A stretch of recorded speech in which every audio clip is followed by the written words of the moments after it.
All right. This is case number 2024 CR 420. Fire buckle up, folks. Today's case is a masterclass in courtroom chaos. John Hanna, a self-proclaimed sovereign citizen, storms in ready to fight, not the charges, but the entire legal system. Charged with sexual battery, he's more focused on imaginary jurisdiction than the year in jail he's facing. And wait until you hear his past convictions: aggravated battery, domestic violence, even escape from custody. Spoiler: the judge isn't buying his act. Will Hanna's sovereign antics work? Or will reality crash down hard? Let's dive in. State of Kansas versus John Hanna. Mr. Hanna, it looks like you've been charged with one count of sexual battery. That is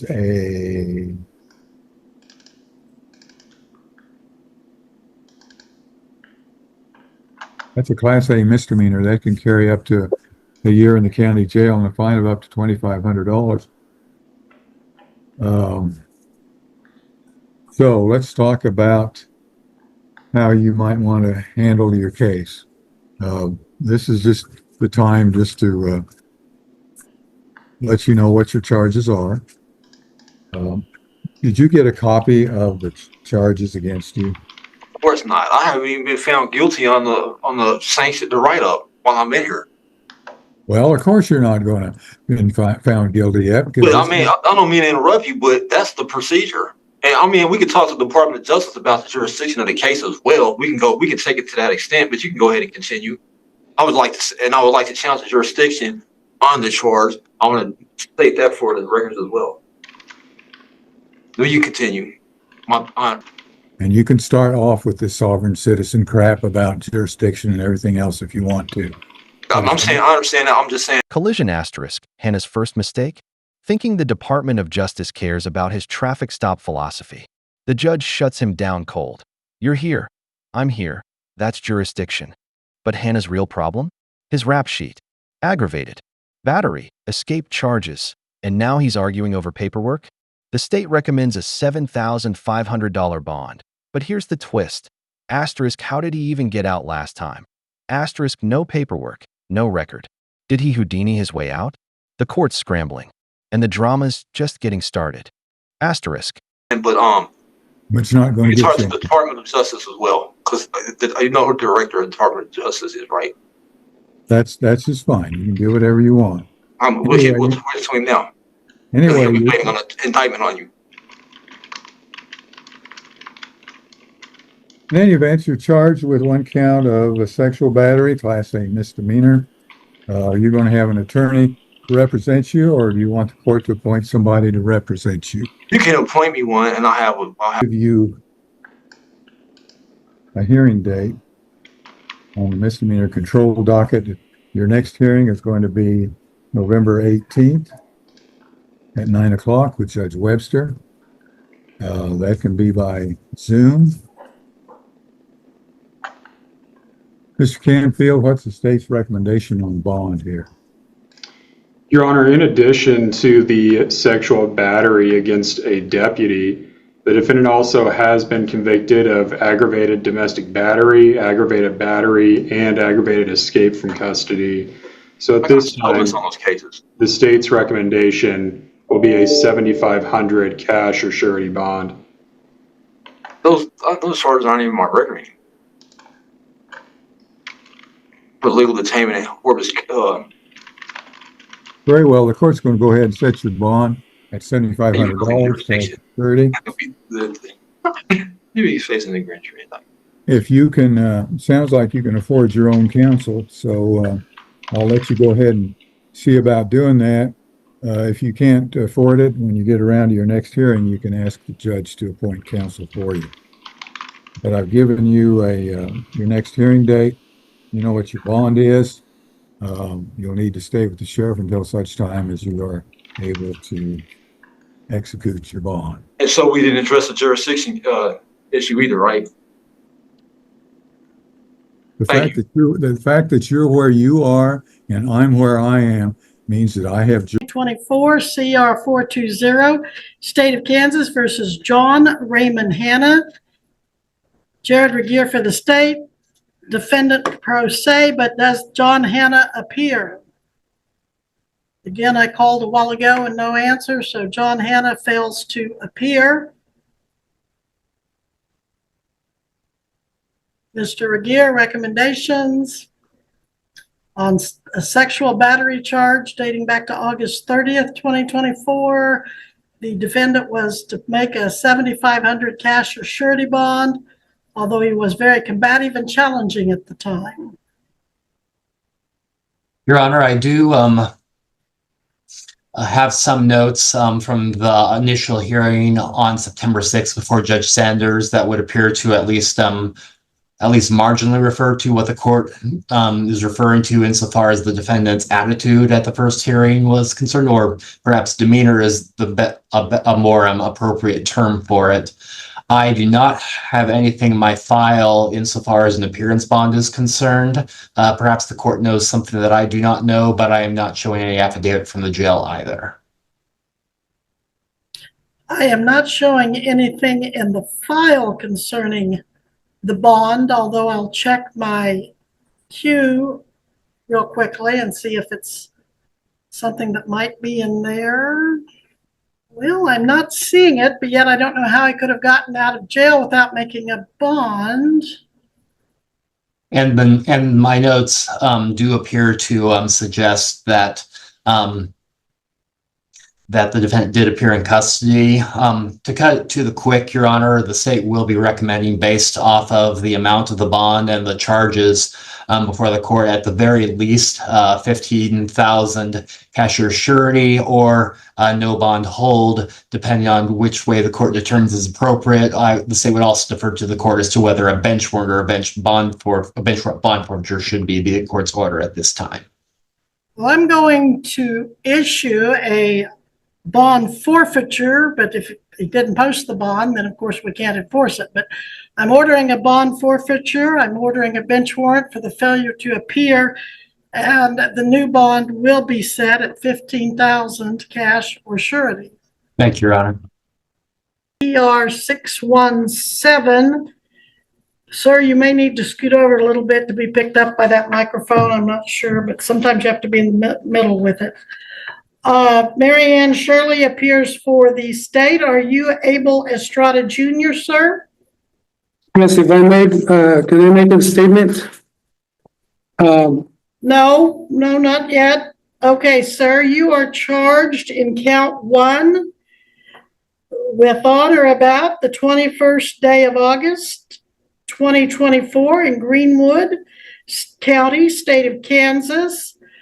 Then and there, contrary to the statutes of the state of Kansas, unlawfully operating a vehicle, to wit, a 2011 GMC Acadia, upon a highway which does not have the signed license plate. I think they mean that the vehicle didn't, not the highway. But your vehicle did not have the assigned license plate properly affixed to the rear of the vehicle, showing the current registered year.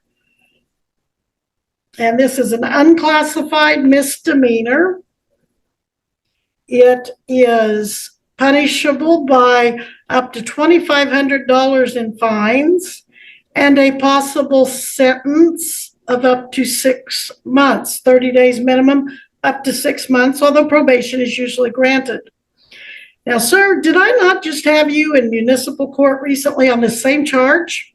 Yes, and I don't understand why am I seeing again, because that would be double jeopardy. I'm saying for the same. Sir, you haven't been tried on it. You I have, had a first appearance on it, and I have, apparently the city prosecutor must have dismissed it and refiled it over here. Your plea was not guilty. Is that still your plea?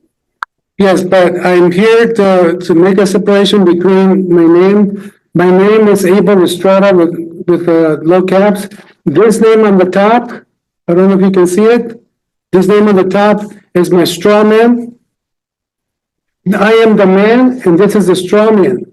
So if you're calling the straw man, I'm here to represent the straw man, but I'm Abel Estrada Jr., the man, the living man. I'm calling the living man. So So are you going to have an attorney?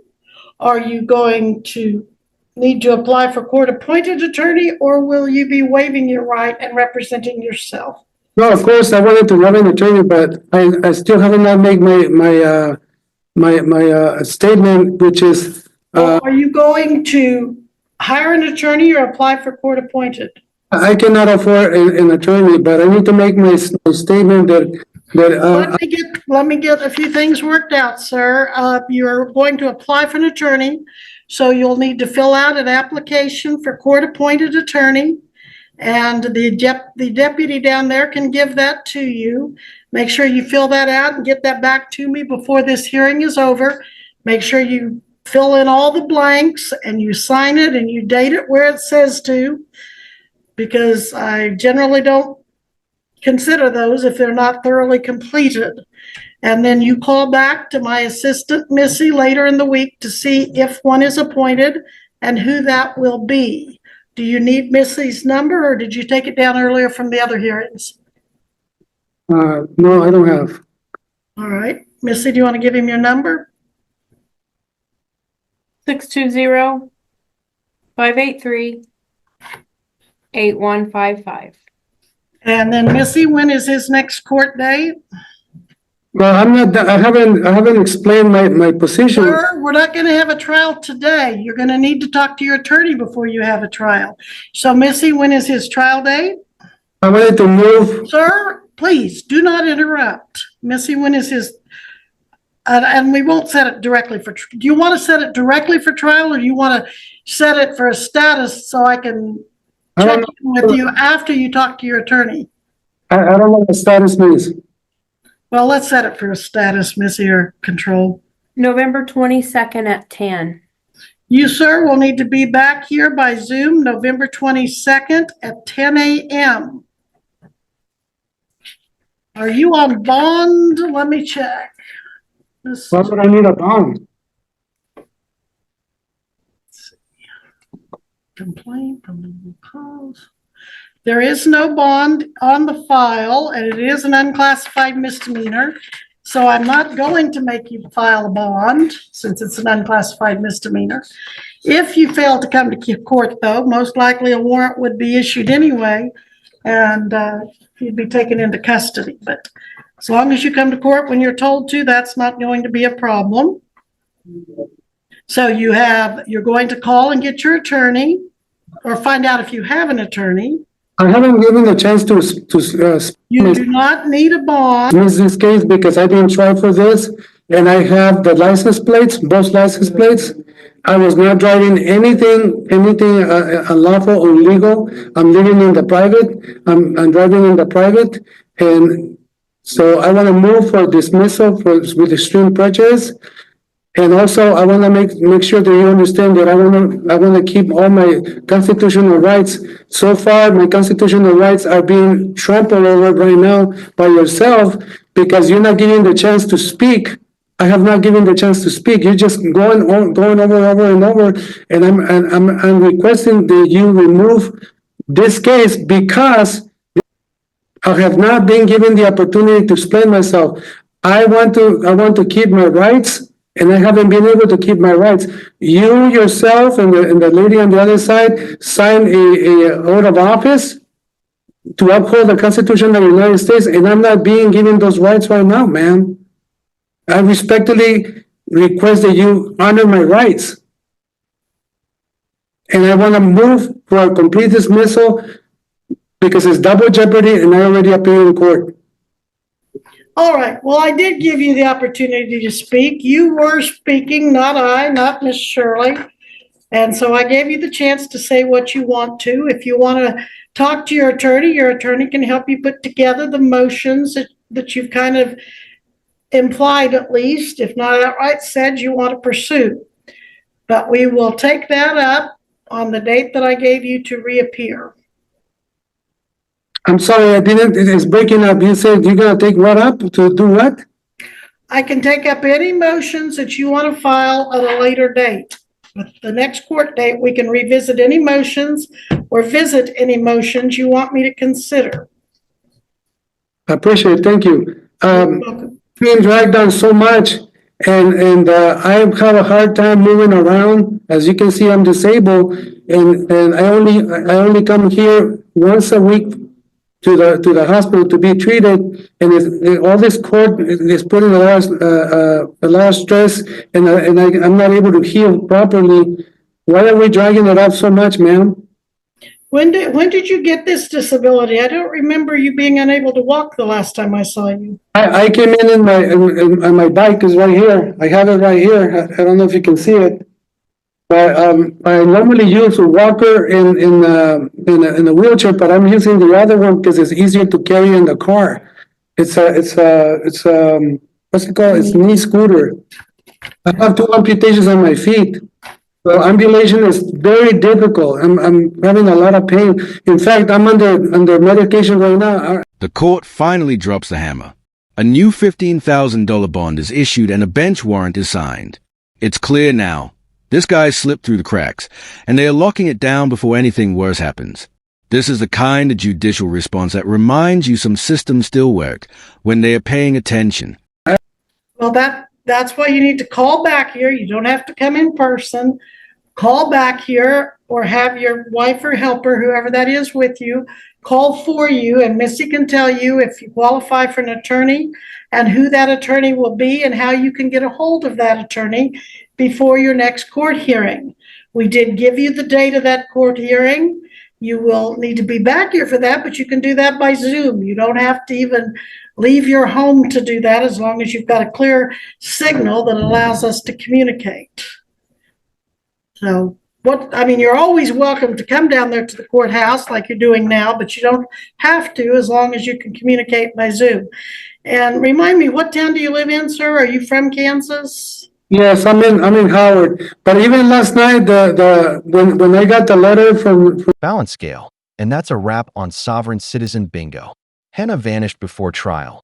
Estrada tried to sue his own straw man. And the judges? Zero patience. The takeaway? Courts don't entertain fantasy legal theories. Just cold, hard consequences. Hannah's bench warrant? Issued. Estrada's tag violation? Still pending.